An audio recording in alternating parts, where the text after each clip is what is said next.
Fitting place to discuss fighting a Nazi.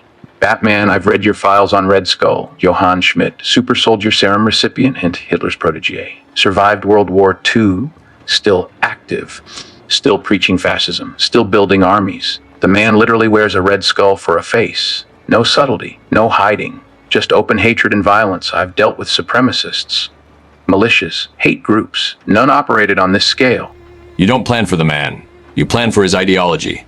Red Skull is a symbol, a figurehead. Kill him and someone takes his place. Imprison him and he recruits from inside. Discredit him and he becomes a martyr. I've watched him operate for years through intelligence reports. He's been killed multiple times. Keeps coming back. Transferred his consciousness. Cloned himself. Made deals with cosmic entities. The body isn't the threat. The idea is the threat. Hydra survived without him. Thrived without him. He's the mascot, not the foundation. So your contingency ignores him entirely. Focuses on dismantling Hydra. I respect the strategic thinking, but Schmidt is personally dangerous. Super soldier strength. Genius intellect. Decades of combat experience. The cosmic cube gave him reality, warping powers at one point. You can't just ignore that kind of individual threat while working on the bigger picture. He'll kill people while you're playing the long game. How do you justify those deaths, those casualties, while you dismantle his network? I don't ignore him, I isolate him. The contingency involves psychological warfare. Red Skull built his identity on being the superior man, the perfect Nazi, the ultimate warrior. We attack that identity. We make him look weak, make him look incompetent, make him look like a relic. We leak intelligence showing his failures, his defeats, his times he's been outsmarted by those he considers inferior, Jews, Africans, women. We humiliate him publicly and repeatedly. Hydra respects strength. We make him look weak. They abandon him. Humiliation as a weapon, psychological operations. I've used those tactics. They work on individuals, work on small groups. Do they work on true believers? Hydra agents are fanatics. They worship Schmidt. They follow him despite defeats, despite setbacks, despite evidence he's wrong. Fanatics don't respond to logic or humiliation. They double down. They radicalize further. You risk making him more dangerous by attacking his ego, more desperate, more willing to use extreme measures to prove himself. What's the containment plan when he escalates? We want him to escalate. We want him desperate and angry and making mistakes. Red Skull is dangerous when he's calm, when he's planning, when he's patient. But make him emotional. Make him react instead of strategize. He becomes predictable. We've set up monitoring on all known Hydra cells. The moment he starts lashing out, we know where. We're ready with countermeasures. We evacuate civilians. We contain the damage. We let him burn through resources trying to prove he's still relevant. Then we move to Phase 2. Phase 2. You're deliberately provoking a Nazi super soldier into a rage so you can predict his moves. Bold strategy. Risky strategy. People die when plans go wrong. When intelligence is incomplete. When variables you didn't account for emerge. I've run operations like this. CIA Black Ops. I know how quickly they fall apart. You're assuming Red Skull reacts emotionally. What if he doesn't? What if he sees through the provocation? What if he uses your expectations against you? He's been alive for 80 years. He's seen every trick. He's seen every trick humans have tried. He hasn't seen what I'm planning. Phase 2 involves something Schmidt can't anticipate. We've been working with Wakanda. T'Challa has access to technology that didn't exist during World War II. Advanced AI nanomachines, energy weapons. We've also consulted with Magneto, a Holocaust survivor who hates Red Skull personally. He's willing to assist in bringing down a Nazi. We combine Wakandan tech with Magneto's abilities. Create a prison Schmidt can't escape. Magneto helping Batman. Now I've heard everything. The man's a terrorist by most definitions. Killed hundreds in his crusade. You're allying with one extremist to stop another. And Wakanda, they're isolationist. They don't intervene in world affairs. Why would T'Challa risk international incidents to help capture Red Skull?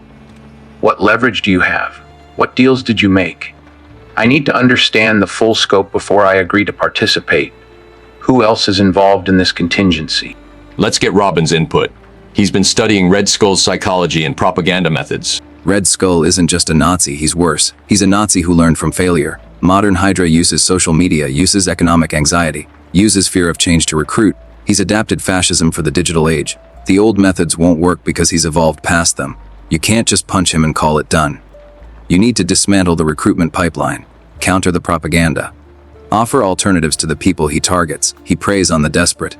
the angry, the forgotten. Take away his recruiting pool, and he's just an old man screaming into the void. The kid makes sense. Red Skull's power is his followers. Cut off recruitment and the movement dies with him eventually. But that's generational work. That's education. Economic reform. Social programs. That's not a contingency plan. That's nation building. We need something that works now. Something that stops him from launching his next attack while we're fixing societal problems. What's the immediate action component? What happens when he activates a sleeper cell tomorrow? When he deploys a bioweapon? When he starts another war? The immediate action is a kill switch. We've infiltrated Hydra's communication networks. Every cell, every operative, every safe house is under surveillance. The moment Red Skull gives an order, we intercept it. We replace it with false intelligence. We send his own people to wrong locations. We feed them bad intel. We turn their coordination into chaos. Hydra's strength is organization. We make them disorganized, leaderless, confused. Meanwhile, Magneto extracts Schmidt from wherever he's hiding, brings him to the Wakandan prison. We remove the head and cripple the body simultaneously. Classic counterterrorism strategy. The NSA uses similar methods against Al-Qaeda cells. It works when you have complete information, when you've compromised every communication channel, when you know every operative. Hydra's been operating since World War II. They've had 80 years to build redundancies. Secret cells that don't communicate electronically. Sleeper agents you haven't identified. How confident are you that your infiltration is complete? One cell you missed can do catastrophic damage, while the rest are neutralized. 93% confident. I've mapped 1,700 active Hydra operatives, 32 cells, 14 front companies, 8 government infiltrators. The remaining 7% are unknowns. Statistical probability says they exist, but I haven't found them yet. For those, we rely on reactive measures. The Justice League on standby, local law enforcement briefed, CL'd monitoring. We can't prevent every attack, but we can minimize casualties. The goal isn't perfection, it's degradation. We reduce Hydra from global threat to manageable nuisance. Red Skull becomes irrelevant. That's victory. 7% margin of error. In military planning, that 7% gets people killed. But you're right that perfection isn't achievable. I've learned that the hard way. You do the best you can with the intelligence you have. You prepare for contingencies within contingencies. You accept that people will die and you work to minimize how many. The question I keep coming back to is Red Skull himself. You capture him. You put him in a Wakandan prison. What's to stop him from escaping like he always does?